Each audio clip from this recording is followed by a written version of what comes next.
every other issue, which is why it's so important that we stand up as he does that. If he does it, we need to stand up and fight it so that he does not continue to do it.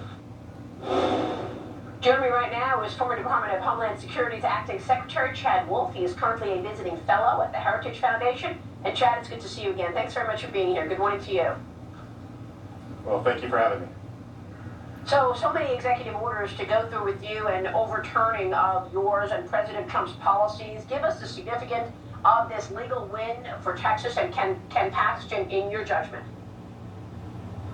Well, it's absolutely critical, and I'm glad the courts have ruled on that. What we know from a halt in deportations is you are turning on the head the rule of law in immigration law. So if ICE and DHS can't do their job, can't remove individuals that have no legal right to remain in the U.S., then the whole nature of our immigration law is up in the air. And so it's the right ruling. Unfortunately, I would say that DHS has already decided to put further restrictions on who ICE law enforcement officers can and cannot deport. So even though the court ruling is a win, DHS has already given ICE instructions that they can only remove individuals in 3 specific classes. Those that come across the border, those that are aggravated felons, and those that are essentially terrorists.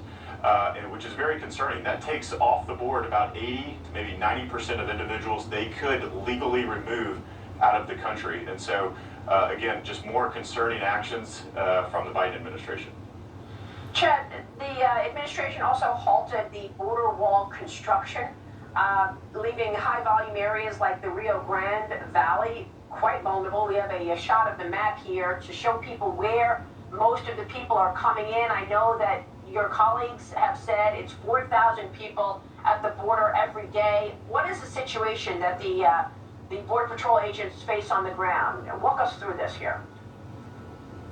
Yeah, absolutely. The border wall system, and I've talked about it numerous times, it's not only that physical infrastructure, which people usually assume, that fence, but it's the lights, it's the cameras, it's the roads, it's the fiber optic sensors that gives Border Patrol agents the full picture there on the border. And so you mentioned RGV there in Texas. That is ground zero for illegal entries into the United States. And we had designated certain high priority areas for a border wall system.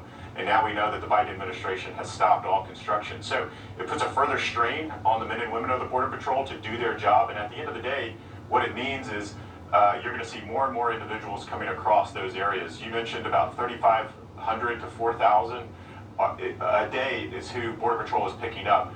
That doesn't account for what we call the gotaways, which is another 15 to 20% of that numbers that, again, they just don't have the resources to pick up. So it's very concerning that you're going to take a tool off the table, out of the toolbox for our law enforcement officials. Wow, so the 3,500 and 4,000 is at a minimum then. Let's take a short break, Chad. I want to get your reaction to the Biden White House blaming the Trump administration for the border crisis caused by their executive orders. We'll be right back with that. Stay with us with more.